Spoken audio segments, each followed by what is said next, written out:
Gavin has a bilateral cleft lip and palate. So he was born where the lip and the nose and the roof of the mouth didn't form properly. And because of that, it makes feeding and speech and overall activities of daily living, even for an infant, somewhat difficult. We found out he had a bilateral cleft lip, and so Matthew started researching.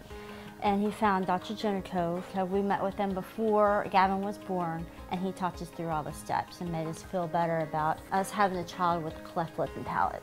A cleft lip occurs approximately 1 in 700 live births. The bilateral cleft lip is probably about a third to a quarter of all cleft lip and palate anomalies. So you probably say maybe 1 in 3,000 live births come out like Gavin. So if you think about how complex we are, and you take a sperm and an egg and you put them together, and at the end of 9 months you've got a beautiful baby.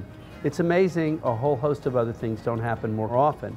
And so this is just all the cells trying to get where they're supposed to be during that developmental process, and sometimes it just doesn't go properly. I felt really confident in Dr. Genecov. I was scared. I didn't want my baby to even be put under. It was nerve-wracking.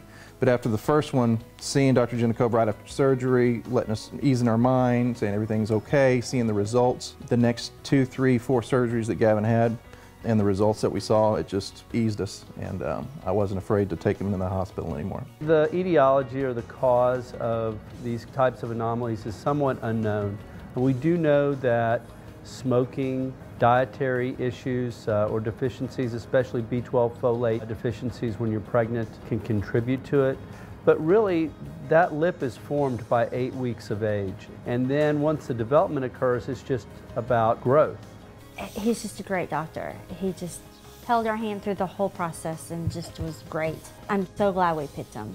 If you go to the website, you can see all the miraculous surgeries he has done, and I think they just speak for themselves. He's a really pure and genuine guy.